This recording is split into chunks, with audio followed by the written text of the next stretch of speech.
evening, everyone. Our breaking news out of Colorado City tonight. Word of some major shakeups within the FLDS Church and within the Hilldale, Colorado City community. Brian Malahy on the phone tonight with several entities trying to make sense of it all. And Brian, in talking, you know, we've always mentioned what kind of hold might Warren Jeffs still have on the FLDS Church.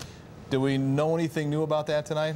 Well, it seems, according to the people we have been talking to tonight from the Salt Lake Valley, these are folks who are close to the FLDS communities in Hilldale, Colorado City. They are telling me that Warren Jeffs may have reasserted control in those communities, kicking out a number of people, including some leaders. We're given to understand that David Zitting, the former mayor of Hilldale, has been ousted. So we're told it's possible has Willie Jessup, who had served as spokesman for the FLDS communities since Warren Jeffs' arrest. Jeffs, of course, is now in Texas, and we're told that he has been on the phone with members of the FLDS community, including during Sunday church services. So Warren Jeffs, it appears, is taking a larger role. People may have thought that Jeffs facing bigamy and child sex abuse charges in Texas might have been his undoing. It appears that quite the contrary may be happening. We're also given to understand that up to 36 men have been ousted in the last couple of months.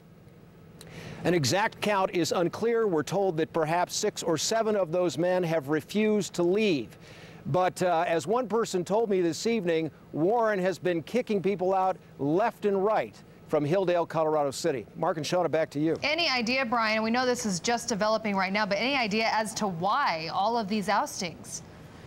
It's unclear, Shauna, but we've been told that people have been called back in to be re-interviewed by the FLDS bishop, and that there have been rebaptisms. That's the way it was described to us. Reordinations. What that means, unclear. But the reach here may be far. Jeffs in Texas, Hilldale, Colorado City, of course, on the Utah-Arizona border, and we're told that at least one leader in Canada, in the Canadian group, has been kicked out as well. So that's the information that we are receiving. I tried to speak to the FLDS attorney Rod Parker tonight, called and left a message, did not hear back. I also tried to contact Willie Jessup, left a message, have not heard from him. But again, these are men that with names that people might recognize, and also some men who, perhaps several dozen, who've been kicked out as well. Brian, I guess the interesting thing about this is that a lot of people thought that with Jeffs being in Texas with his health failing recently, and that he didn't have that big of a hold on the FLDS Church anymore. Interesting that these people are being asked to leave, and it's not like they're reorganizing, it's like they're being told to reorganize. You know, Mark, more than a year ago, we reported about Jeffs seeming to have some control based on some correspondence that had come to 2 News at the time. Tonight, I talked to one person who said that someone had been in touch with the Texas Rangers in Texas wondering about this phone communication from Jeffs. This person was told by the Rangers, apparently, that Jeffs has the legal right to use the phone and apparently use it often. And that apparently is what he is doing right now. Again, the word is he has reasserted control. Wendell Nielsen had been the person who had taken over for Jeffs as president of the FLDS Church. We're told that Nielsen is no longer in that role, and he also may have been kicked out. So, Brian, if 36 men have been ousted in the last few months, several more as of recently, you have to speculate that with every man there's several women and several children as well. So this is potentially hundreds of people not living on those compounds anymore. Well, you know, Shauna, when I asked about that tonight, I said, are there any men left? Because there have been purges throughout the last 5 years.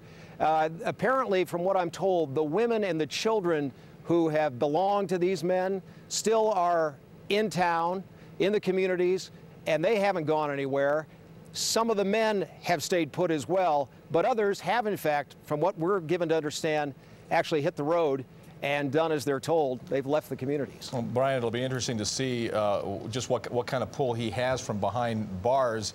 As you mentioned, some have decided not to go or are refusing to go. Others have gone, but it still looks like he has some type of hold over those members of the FLDS Church. Long suspected that he still had hold. This may be confirmation of it. Again, I have to caution, however, we have not been able to talk to Rod Parker, the FLDS lawyer. We haven't talked to Willie Jessup. Jessup, again, one of the men that, from what we understand, was told to get out. All right, Brian, thanks so much for this late-breaking information. Well, a deadly attack